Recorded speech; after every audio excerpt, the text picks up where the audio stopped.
Hello friends, स्वागत है आपका हमारे YouTube channel day to day learning में। फ्रेंड्स, आज मैं इस वीडियो में फायर एंड फायर एक्सटिंग्विशर के बारे में बताने जा रहा हूँ, तो वीडियो के अंत तक ज़रूर बने रहिएगा। तो चलिए वीडियो को स्टार्ट करते हैं। क्वेश्चन है कि फायर क्या है। Fire is a mixer of fuel, heat and oxygen. मतलब आग का निर्माण कैसे होता है। तो आग का निर्माण होने के लिए मुख्यतः 3 तत्व का होना ज़रूरी है। पहला में आपका फ्यूल यानी ईंधन, दूसरा में हीट और तीसरा में ऑक्सीजन। यानी ये तीनों का अगर मिश्रण मिलता है जब आपस में, तो आग का निर्माण होता है। उसके बाद है व्हाट इज़ फायर ट्रायंगल। तो वही है कि फायर ट्रायंगल में फायर का निर्माण होने के लिए कौन कौन से मुख्य तत्व हैं। तो ऑक्सीजन है, हीट है और आपका फ्यूल है। तो ये तीनों अगर आपस में सम्मिलित रूप से मिश्रित होते हैं तो आग का निर्माण होता है। इसी को हम फायर ट्रायंगल के नाम से जानते हैं। उसके बाद है आपका टाइप्स ऑफ फायर। तो टाइप्स ऑफ फायर में फायर को मैंने 4 क्लास में विभाजित किया जाता है फायर को।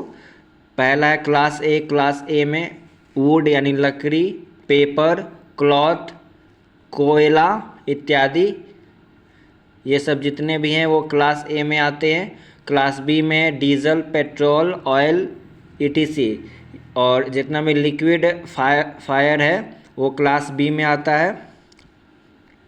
तीसरा में है क्लास सी। क्लास सी में गैस फायर आता है, यानी गैस जो है आपका क्लास सी में आता है। उसके बाद है क्लास डी। तो क्लास डी में metals and electric fire. Electric fire और मेटल, ये सब जितने भी फायर हैं, इलेक्ट्रिक फायर यानी इलेक्ट्रिक से बिजली, विद्युत से जो भी आग लगेगा वो हम क्लास डी में रखते हैं उसको। अब आता है कि व्हाट इज़ फायर एक्सटिंग्विशर। अब ये तो हम ऊपर में बता दिए कि यह सब जितना भी टाइप्स ऑफ फायर है, लेकिन इसको बुझाने के लिए हम लोग कौन कौन से अग्निशामक यंत्र का प्रयोग करते हैं, कौन कौन से फायर एक्सटिंग्विशर का प्रयोग किया जाता है। तो सबसे पहले जानते हैं कि फायर एक्सटिंग्विशर होता क्या है। तो यह एक प्रकार के शंकु के आकार का सिलेंडर होता है। इसमें आग बुझाया जाता है, यानी इसके द्वारा हम लोग आग को बुझा सकते हैं। उसके बाद है टाइप्स ऑफ फायर एक्सटिंग्विशर। मतलब अग्निशामक यंत्र भी कितने प्रकार के होते हैं और कौन से क्लास के आग को बुझाने के लिए कौन से अग्निशामक यंत्र का प्रयोग किया जाता है, यह जानना बहुत ज़रूरी है। क्योंकि आपको पता होना चाहिए कि मान लीजिए क्लास ए में, यानी क्लास ए वाला फायर है, जैसे कि कोयला है आपका, फिर कपड़ा है या क्लॉथ है, कपड़ा उसी को बोलते हैं। उसके बाद पेपर हो गया, लकड़ी हो गया, ये सब जितने भी है वो सब क्लास ए में आता है। तो इसको बुझाने के लिए सोडा एसिड फायर एक्सटिंग्विशर और नॉर्मली हम लोग वाटर का भी यूज़ कर सकते हैं। तो यह टाइप ए में आता है, यानी क्लास ए वाले आग को बुझाने के लिए सोडा एसिड फायर एक्सटिंग्विशर या वाटर का प्रयोग करते हैं। दूसरा में है क्लास बी। तो क्लास बी में फोम फायर एक्सटिंग्विशर का प्रयोग किया जाता है। तीसरा में है आपका क्लास सी। तो क्लास सी वाले आग को बुझाने के लिए हम लोग ड्राई पाउडर एक्सटिंग्विशर का प्रयोग करते हैं। और लास्ट है आपका क्लास डी। तो क्लास डी में BCF, हेलॉन एंड कार्बन टेट्राक्लोराइड अग्निशामक का यंत्र किया जाता है, अग्निशामक यंत्र का प्रयोग किया जाता है। तो अब आता है कि BCF जो है क्लास डी वाले फायर एक्सटिंग्विशर, उसका फुल फॉर्म क्या होता है। तो BCF का फुल फॉर्म होता है ब्लोरो क्लोरो मीथेन, BCF का पूर्ण रूप होता है। उसके बाद है क्लास ए फायर। तो क्लास ए फायर को हम कैसे पहचानेंगे कि यह क्लास ए वाले फायर एक्सटिंग्विशर है? तो इसको पहचानने के लिए हम लोग सोडा एसिड फायर एक्सटिंग्विशर, यानी क्लास ए वाले आग को बुझाने के लिए सोडा एसिड फायर एक्सटिंग्विशर का प्रयोग करते हैं। और इसको पहचानेंगे कैसे? तो इसका 100 mm रेडियस में पीले रंग का हाथ का निशान बना हुआ रहता है सिलेंडर के बॉडी के ऊपर। यानी 100 mm रेडियस में पीले रंग का अगर हाथ का निशान आपको दिख रहा है तो समझ जाइए कि वह क्लास ए फायर के लिए यूज़ होने वाला अग्निशामक यंत्र है। उसी प्रकार से क्लास बी, तो क्लास बी फायर में कौन सा एक्सटिंग्विशर प्रयोग होता है? तो फोम फायर एक्सटिंग्विशर। इसको कैसे पहचानेंगे? तो 100 mm रेडियस में भूरे रंग का हाथ का निशान मिलेगा आपको। अगर भूरे रंग का हाथ का निशान 100 mm रेडियस में मिल रहा है तो समझ जाइए कि वह क्लास बी वाले फायर में यूज़ होगा और वह फोम फायर एक्सटिंग्विशर कहलाता है। उसके बाद है CTC। तो CTC extinguisher cylinder is made of brass metal, यानी कार्बन टेट्राक्लोराइड वाला जो एक्सटिंग्विशर वाला जो सिलेंडर होता है वह पीतल का बना होता है। ब्रास मीन्स पीतल होता है, पीतल धातु का बना हुआ रहता है। फोम फायर एक्सटिंग्विशर में 2 कंटेनर होते हैं। बाहरी कंटेनर में सोडा बाइकार्बोनेट का घोल और अंदरूनी कंटेनर में एल्युमिनियम सल्फेट का घोल बना होता है। जैसे कि आपसे पूछ देगा क्वेश्चन कि फोम फायर एक्सटिंग्विशर में कितने कंटेनर होते हैं? तो 2 कंटेनर, और दोनों कंटेनर में कौन कौन से घोल मिश्रित किए हुए रहते हैं? तो पहला जो बाहरी कंटेनर है उसमें सोडा बाइकार्बोनेट का घोल रहता है और अंदरूनी जो अंदर का कंटेनर है उसमें एल्युमिनियम सल्फेट का घोल रहता है।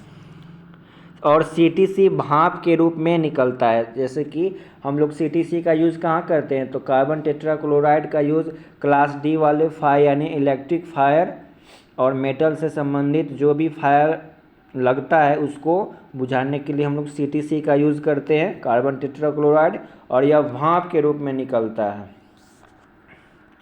उसके बाद है आपका ड्राई पाउडर में कार्बन डाइऑक्साइड या नाइट्रोजन गैस के द्वारा सोडियम बाइकार्बोनेट पाउडर बाहर निकाला जाता है। तो ड्राई पाउडर का यूज़ हम लोग कौन से फायर एक्सटिंग्विशर में, मतलब किस टाइप के फायर को बुझाने के लिए हम लोग करते हैं? तो ड्राई पाउडर का यूज़ हम लोग क्लास सी में, यानी क्लास सी वाले फायर को बुझाने के लिए हम लोग, यानी गैस से संबंधित जो भी आग लगेगा उसको बुझाने के लिए ड्राई पाउडर फायर एक्सटिंग्विशर का प्रयोग करेंगे। और इसका फिगर भी आप लोग देख सकते हैं, फायर एक्सटिंग्विशर होता कैसा है। तो इसका फिगर ऐसा रहता है, देख लीजिए। यह शंकु आकार का बना रहता है और सब जितने भी फायर एक्सटिंग्विशर रहते हैं उसके बॉडी पे उसका इंस्ट्रक्शन दिया हो रहता है कि इसको कैसे ऑपरेट करते हैं और यह किस टाइप का फायर एक्सटिंग्विशर है। तो और इसमें एक ये लगा हुआ रहता है, आप देख सकते हैं इसमें कितने फायर एक्सटिंग्विशर में कौन कौन से पार्ट्स लगे हुए रहते हैं। तो उसमें एक आपका पिन रहेगा ऊपर में और उसको एक पाइप के माध्यम से उसमें लिक्विड भरा हुआ रहता है, केमिकल भरा हुआ रहता है, जो कि फायर को बुझाने में मददगार साबित होता है। तो जनरली फायर एक्सटिंग्विशर का काम रहता है कि मान लीजिए फायर ट्रायंगल में 3 चीज़ का होना ज़रूरी है, तब जाके वो फायर का निर्माण होता है। पहला है आपका हीट, दूसरा है फ्यूल और तीसरा है आपका ऑक्सीजन। तो ये तीनों अगर एक साथ सम्मिलित रूप से मिल जाएंगे तो आग का निर्माण होता है। तो फायर एक्सटिंग्विशर करता क्या है कि ये तीनों में से ऑक्सीजन के जो फ्लो होता है, ऑक्सीजन जो उसमें मिले हुए रहते हैं उसको वहाँ से हटा देता है। तो फायर जब ऑक्सीजन या कोई भी एक तत्व हट जाएगा वहाँ से तो आग बुझ जाएगा। तो वही आग बुझाने का काम ही आप लोग का फायर एक्सटिंग्विशर करता है। और नॉर्मली फायर एक्सटिंग्विशर कोई भी इंडस्ट्री हो, फैक्ट्री हो या मॉल या शॉपिंग मॉल, कुछ भी मतलब जहाँ भी इंडस्ट्री है वहाँ पे फायर एक्सटिंग्विशर लगा होना अनिवार्य रहता है। क्योंकि अगर आग का मतलब थोड़ा सा भी अगर आग लगता है तो उसको हम लोग फायर एक्सटिंग्विशर से ऑपरेट करके उसको हम बुझा सकते हैं। और यह हमेशा आपको मतलब कोई दीवार पे टंगा हुआ मिलेगा, क्योंकि अगर फायर अगर लगता है तो हम हमेशा आगे की ओर देखते हैं, ना कि हम नीचे देख के चलेंगे। तो अगर आग लगेगा तो हम दीवार पे टंगे हुए अगर फायर एक्सटिंग्विशर देखेंगे तो सबसे पहले वहाँ पे जाके हम आग को बुझा सकते हैं। इसलिए फायर एक्सटिंग्विशर को हमेशा देखिएगा कि दीवार के ऊपर ही रखा जाता है होल्ड करके। तो आशा करता हूँ कि आपको फायर और फायर एक्सटिंग्विशर से रिलेटेड जितने भी डाउट थे वो क्लियर हो गए होंगे। क्वेश्चन हम इससे ज़्यादा क्वेश्चन नहीं बन सकते हैं। तो आशा करते हैं कि आपको यह वीडियो पसंद आया। अगर पसंद आया है तो प्लीज़ चैनल को सब्सक्राइब, लाइक और कमेंट कीजिए, ताकि मुझे इस तरह के वीडियो बनाने में मोटिवेशन मिल सके और मैं इस तरह का वीडियो आप लोगों के लिए लाता रहूं। धन्यवाद।